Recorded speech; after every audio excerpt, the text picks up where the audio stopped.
course, everyone remembers this guy, right? If you're using it for chronic pain or anxiety, generally speaking, not a chance. Now, this doctor and his outrageous take and very important misinformation spreading has taken down his offensive video on TikTok, but he left it up on YouTube. That's the first thing. So everyone who made a video today and gave their opinions, I invite you to jump onto YouTube and do the same over there. On his YouTube video, there were comments, and there was a comment by a nurse, and his name is Nurse Nikki. This nurse decided to write a comment that was extremely unethical. This comment stated that he and other nurses have been saying this for years, this being how opiates should be banned and how it should not be given to anyone outside of a hospital or for emergency purposes. But in no circumstance should it be given to chronic pain patients or at home for pain. Nikki also wrote that, now, warning, this one is really out there. Nikki also wrote that you need to increase the dose every 4 days for it to give you any type of relief. 4 days.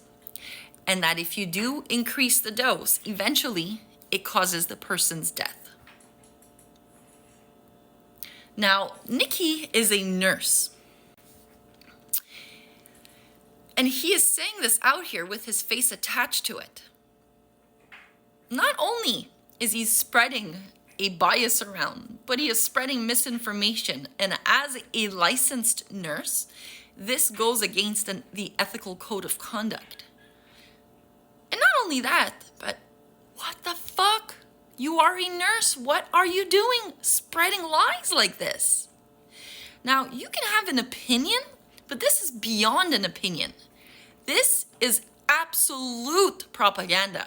There is nothing that will provide any substantial proof that you are even a little bit right, because studies do not indicate any of this.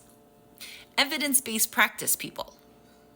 When we talk about medical care, if you work in healthcare, stop spreading bullshit. You have to follow science and evidence-based practice.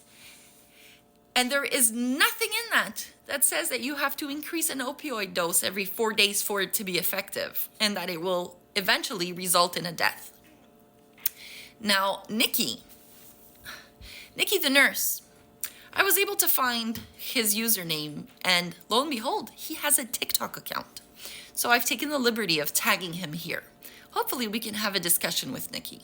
But whether he wants to join the conversation or not, we now know who Nikki is.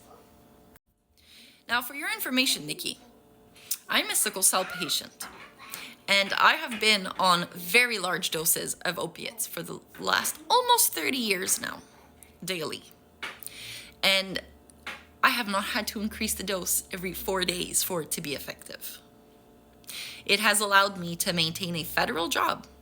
It has allowed me to be a mother and to interact and take care of my child and to be part of my family and be a productive part of society.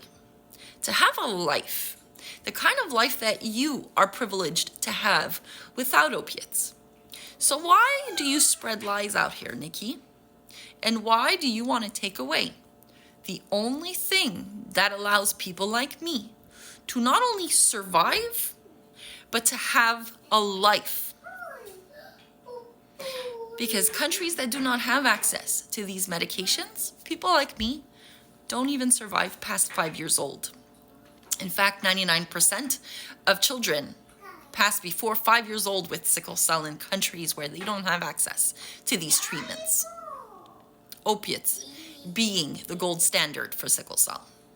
Because if they can't control my pain while I'm home, I end up getting more vaso-occlusive crises in hospital, and my chances of death increases.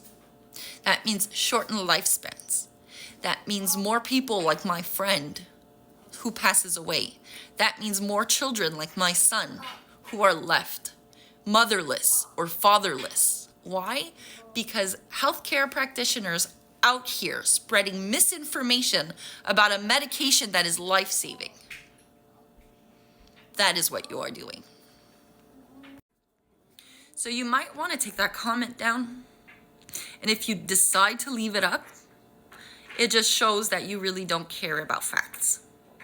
But if you want to join the discussion, please let us know and make sure you bring facts with you and not just bullshit propaganda.